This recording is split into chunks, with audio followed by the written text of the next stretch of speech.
मङ्गलं भगवान् विष्णु मङ्गलं गरुडध्वज मङ्गलं पुण्डरीकाक्षं मङ्गलायतनो हरि। बोलिए परमपिता परमेश्वर की जय। मेरे सनातनी माता पिता भाई बंधु, मैं आज आप लोगों के सामने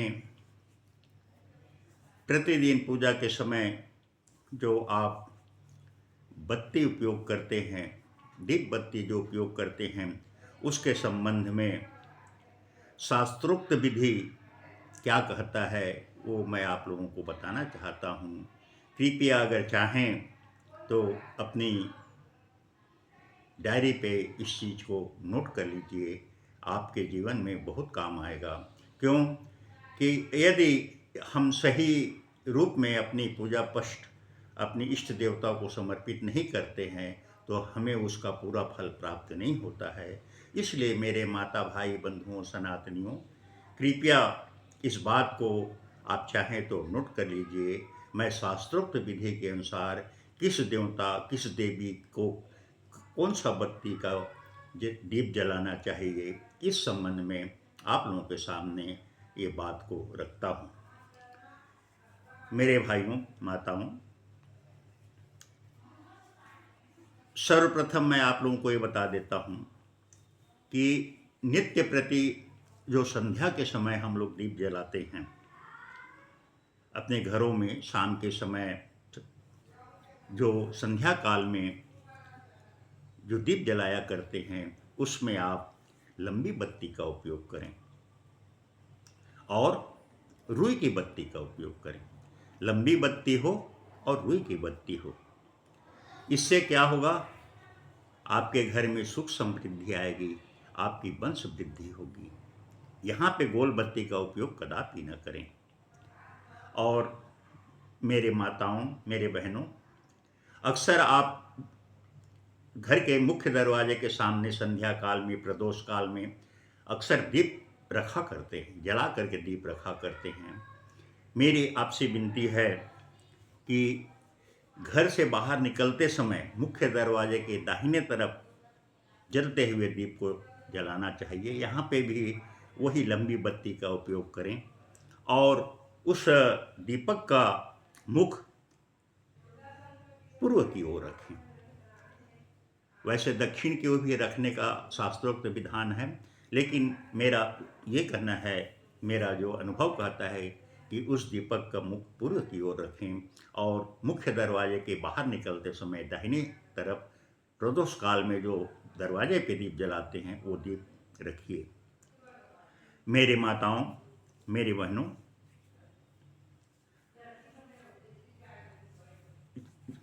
सामान्यतः जो देवता होते हैं जिन्हें हम देव रूप में प्रतिष्ठित किए रहते हैं, उन्हें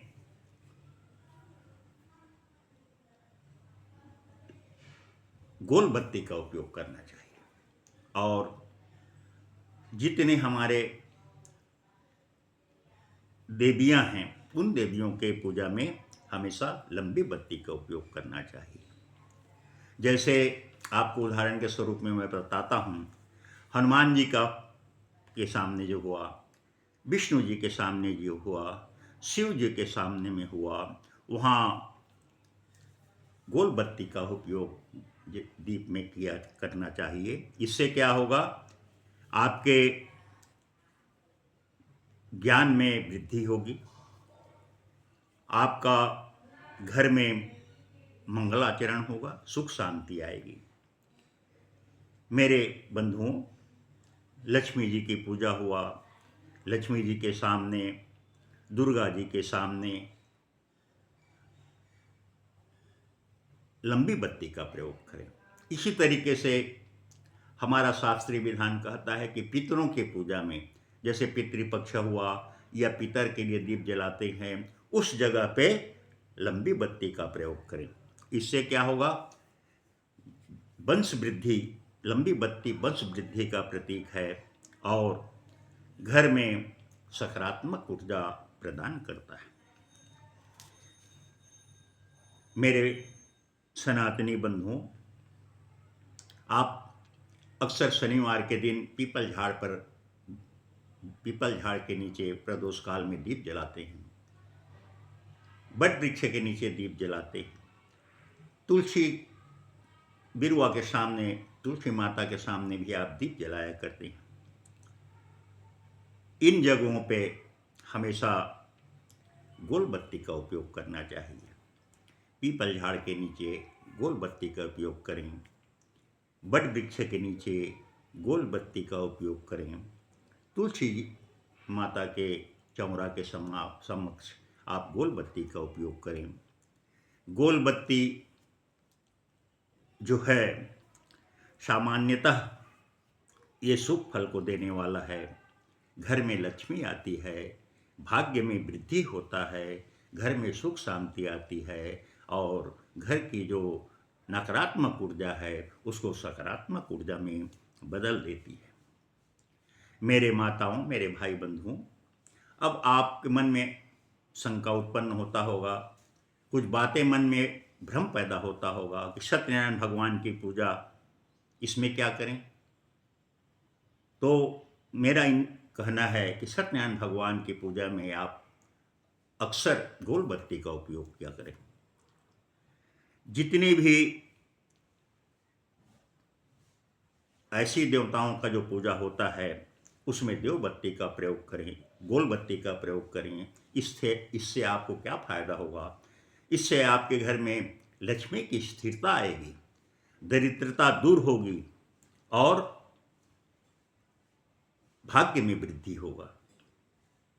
मेरे बंधुओं, मेरे भगवत भक्तों, मेरे सनातनियों, मैं आपको कहना चाहता हूं कि बत्ती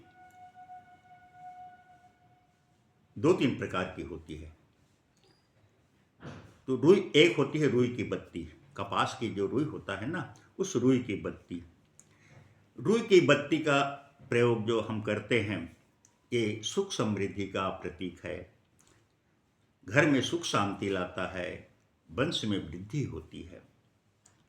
दूसरी बत्ती अगर हम बनाना चाहें तो लाल एक कलावे जो होती है ना, अपन रक्षा सूत्र जो बांधते हैं, उस रक्षा सूत्र का भी आप बत्ती बना सकते हैं और उसको भी दीप में प्रयोग कर सकते हैं। तो कैसे लोगों को करना चाहिए कलावे के बत्ती का प्रयोग?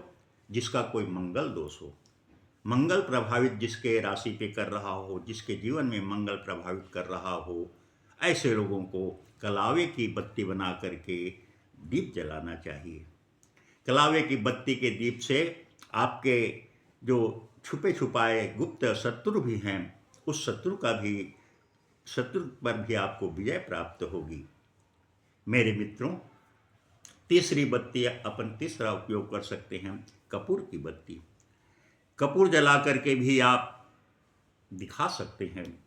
कपूर की बत्ती जलाने से मन में एक विशेष शांति उत्पन्न होता है और हमारे घर की जितनी भी नकारात्मक ऊर्जा है, उस नकारात्मक ऊर्जा को वह कपूर की बत्ती सकारात्मक ऊर्जा में बदल देती है। आप कपूर जला करके अपने घर के सारे कमरों में, पूरे जगहों पे घुमा दीजिए। आपके घर के जितने भी निगेटिव ऊर्जा है, वो सब निगेटिव ऊर्जा पॉजिटिव ऊर्जा में बदल जाएगी।